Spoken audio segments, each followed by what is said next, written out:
வணக்கம் மக்களே. 3/3/2025 திங்கட்கிழமை இந்த இனிய காலை பொழுதில் உங்களை சந்திப்பதில் மிக்க மகிழ்ச்சி. இன்றைக்கி பத்திரிகையில் வந்த சில முக்கியமான செய்திகளை நம்ம பார்க்க போகிறோம். இப்போ உலக பன்னாட்டு செய்தியில் நேற்றுக்கு சொன்ன மாதிரி உக்ரைன், அமெரிக்கா, ரஷ்யா இந்த பிரச்சனை இது தொடர்பாக ஜெலன்ஸ்கி அமெரிக்காவில் ஒயிட் ஹவுஸ் அந்த வெள்ளை மாளிகையில் காரசாரமான பேச்சுவார்த்தை.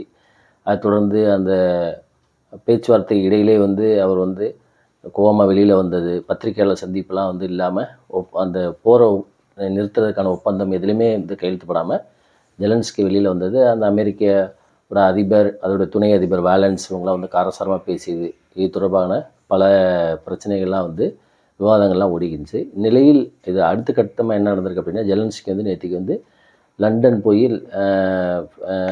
அதாவது பிரிட்டிஷோட பிரைம் மினிஸ்டர், ஜெர்மனி அதிபர், அதே மாதிரி ஃப்ரான்ஸ் அதிபர்லாம் சந்தித்து இது தொடர்பாக உதவி செய்யுங்க அப்படின்னு சொல்லி கேட்கல. அந்த யூரோப்பியன் யூனியன், அதாவது ஐரோப்பிய யூனியன் என்ன முடிவு பண்ணியிருக்காங்கன்னா, நாங்கள் யுக்ரைனுக்கு உதவி செய்ய தயாராக இருக்கிறோம். அதாவது இந்த போரை நிறுத்துறதுக்கான ஒரு ஒப்பந்தத்தை நாங்கள் தயார் பண்ணுவோம் அப்படின்னு சொல்லி எல்லாம் கூட்டாக சேர்ந்து ஒரு அறிவிப்பு வெளியிட்டிருக்காங்க.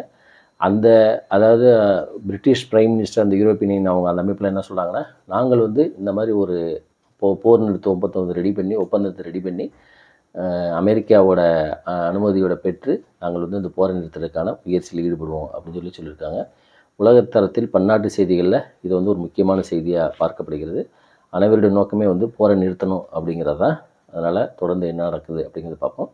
ஜெலன்ஸ்கியோட ஒரே முக்கிய குற்றச்சாட்டு என்ன அப்படின்னா, அமெரிக்காவோட அந்த டக் ஆஃப் வார், அந்த கருத்து வேறுபாடு வந்ததுக்கு ஆக்கிரமிப்பு பகுதியில் மீட்டு கொடுக்கணும், அதாவது ரஷ்யா கொடுக்கணும் அப்படிங்கிறது தான். ஸோ அதனால தான் கருத்து வேறுபாடுகள் வந்தது. அதே மாதிரி யூஎஸ் வைஸ் பிரசிடெண்ட் நன்றி கூட சொல்லலை, தேங்க்ஸ் கூட சொல்லலை, நாங்கள் இவ்வளோ நாளாக உங்களுக்கு உதவி செஞ்சோம் அப்படிங்கிறது. அதுவும் இந்த மாதிரி தான் பேச்சு காரசாரமாக தொடங்கியது. இது எப்பயுமே இந்த மாதிரி இரு தலைவர்கள் நேரடியாக சண்டை போட்டது கிடையாது. அது முதல்ல உலகம் சிந்திக்கிறது அப்படிங்கிறத நம்ம பார்க்க முடியுது. இது எல்லா செய்தித்தாளுமே நேற்றுக்கு இன்றைக்குமே வந்துக்கிறதுக்கு இதுதான் முதல் செய்தியாக பார்க்குறோம். அதுக்கப்புறம் தமிழ்நாட்டில் கிளாம்பாக்கம் பேருந்து நிலையம், அதை பற்றி உங்களுக்கு தெரியும். இது ஓப்பன் பண்ணதுலேருந்தே பல சர்ச்சைகள் ஓடிக்கிருக்கு. இது தொடர்பாக நாமினி பஸ்ஸு நாங்கள் கிளாம்பாக்கம் போக மாட்டோம், நாங்கள் கோயம்பேடுக்குள்ளே வருவோம் அப்படிங்கிற பிரச்சனை. இது தொடர்பாக நீதிமன்றங்கள் எல்லாம் வழக்கு தொடரப்பட்டு இன்றைக்கியும் பார்த்திங்கன்னா ஆம்னி பஸ், வெளியூர் பேருந்துகள், அந்த ப்ரைவேட் தனியார் பேருந்துகள் அவங்க இது வரைக்கும் கோயம்பேடு வரைக்கும் வர்றாங்க. அந்த மாதிரிலாம் பார்க்க முடியுது. இந்நிலையில் இன்றைக்கி தமிழ்நாடு போக்குவரத்துறை என்ன சொல்லியிருக்காங்க அப்படின்னா, தென் மாநிலங்களிலிருந்து தமிழ்நாட்டிற்கு, தென் மாநிலத்திலேருந்து சென்னைக்கு வரக்கூடிய இந்த பேருந்துகள் அரசு பேருந்துகள் தாம்பரம் வரைக்கும் வராது, அது கிளாம்பாக்கத்தோட நிறுத்தப்படும் அப்படின்னு சொல்லியும் அந்த அறிவிப்பு வெளியில் வந்திருக்கு. இதை முக்கியமானதாக பார்க்க முடியுது. அடுத்து கியூட் தேர்வு, அதாவது நாடு முழுவதும் உள்ள மத்திய அரசு பல்கலைக்கழகங்கள், கல்லூரிகள் இதுக்கு இளநிலை, அதாவது யூஜி படிப்புக்கான கியூட் தேர்வு அதற்கான ஆன்லைன் அப்ளிகேஷன்ஸ் தொடங்கியிருக்கு. அது மார்ச் 23 முடியுது. இதோட தேர்வு வர மே 8ஆம் தேதியிலேருந்து ஆரம்பிக்குது அப்படிங்கிற செய்தியும், CUET common university entrance test, NEET மாதிரியே கியூட் அப்படிங்கிற தேர்வு கடந்த 2-3 ஆண்டுகளாக நடைமுறைப்படுத்தப்படுகிறது. ஒரு 2 ஆண்டுக்கு முன்னாடி நடத்தல நிறைய குளறுபடிகள்லாம் வந்துச்சு. இந்நிலையில் இதை நடத்துகிறது NTA, national testing agency. All over India உள்ள அனைத்து மத்திய பல்கலைக்கழகங்களில் இந்த மாதிரி இந்த தேர்வு எழுதினா தான் அவங்க மாணவர்கள் இந்த கல்லூரியில் இடம்பெற முடியும். அதற்கான அந்த விண்ணப்பங்கள் ரிஜிஸ்ட்ரேஷன் பண்ணுறதுக்கான தேதிகள் துவங்கப்பட்டது அப்படிங்கிற செய்தியை நம்ம பார்க்க முடிகிறது. அதுக்கப்புறம் தமிழ்நாட்டு மீனவர்கள் அவங்க இந்த இலங்கை கடற்படையினரால் கடத்தி செல்லப்படுறது, இது ஒரு பெரிய பிரச்சனையாகவே, தலைவலியாகவே இருக்குது அப்படின்னு சொல்லலாம். மீனவர்கள் சிறைப்பிடிக்கிறது, அவங்களுடைய படகு, போட்டு, மின்விசை படகுகள் இதெல்லாம் கைப்பற்றி ஏலம் விடுறது, அவங்கள சிறையில் அடைக்கிறது.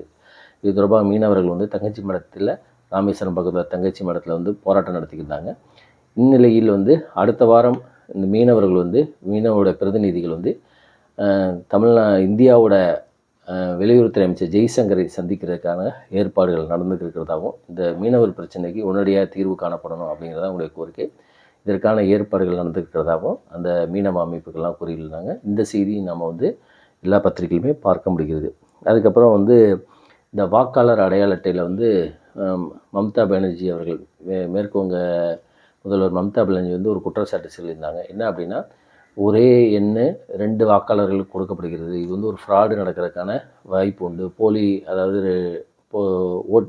தேர்தல் சமயத்தில் 2 முறை வந்து ஓட்டு போடுறதுக்கான வாய்ப்புகள் உண்டு. இது வந்து ரிக்கிங் நடக்கிறதுக்கான முறைகேடு நடக்கிறதுக்கான வாய்ப்பு இருக்குது அப்படின்னு சொல்லி இப்போ குஜராத்தில் உள்ள ஒருத்தருக்கும் அதே சமயத்தில் மேற்கு வங்காளத்தில் உள்ளவருக்கும் 2 வாக்காளர்களுக்கு ஒரே எண் இருக்குது அப்படின்னு சொல்லி ஒரு குற்றச்சாட்டு சொல்லியிருந்தாங்க. இதுக்கு வந்து தேர்தல் ஆணையம் விளக்கம் கொடுத்துருக்காங்க.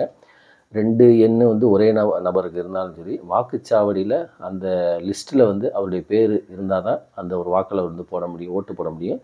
அதனால் ஒரே எண் 2 இடத்துல இருந்ததுனால அவரால் ஓட்டு போட முடியாது அப்படிங்கிறத விளக்கம் கொடுத்துருக்காங்க அப்படிங்கிற செய்தி நாம் பார்க்க முடிகிறது. அதுக்கப்புறம் வந்து விழுப்புரம் பக்கத்தில் திண்டிவனம் அப்படிங்கிற அந்த பகுதியில் இந்துமதின்னு ஒரு நீட் தேர்வுக்கு தயாரான ஒரு மாணவி வந்து தற்கொலை செஞ்சுக்கிட்டாங்க அப்படிங்கிறது. நீட் தேர்வுக்கு தயாராகிட்டு இருந்திருக்காங்க. அவங்க வந்து 2வது முறை தேர்வு எழுதுகிறாங்க. அவங்க வந்து தேர்வில் தோற்று போயிடுமா அப்படின்னு ஒரு பயத்தில் இறந்ததாக செய்திகள் பார்க்க முடிகிறது. அதுக்கப்புறம் வந்து பாமக தலைவர் அன்புமணி ராமதாஸ் வந்து ஒரு பேட்டி கொடுத்துருக்காரு. அவர் வந்து தமிழ்நாட்டில் பெண்களுக்கு எதிரான பாலியல் வன்கொடுமைகள் 52% அதிகரிச்சிருக்கு. இது முக்கியமான காரணம் போதை தான். இது வந்து தமிழ்நாடு அரசு வந்து கட்டுப்படுத்தணும் அப்படின்னு. அதே மாதிரி நாம் தமிழர் கட்சியின் ஒருங்கிணைப்பாளர் சீமான் அவர்கள் வந்து கம்யூனிஸ்ட் இயக்கங்களையும் காங்கிரஸ் இயக்கங்களையும் கடுமையாக சாடியிருக்காரு.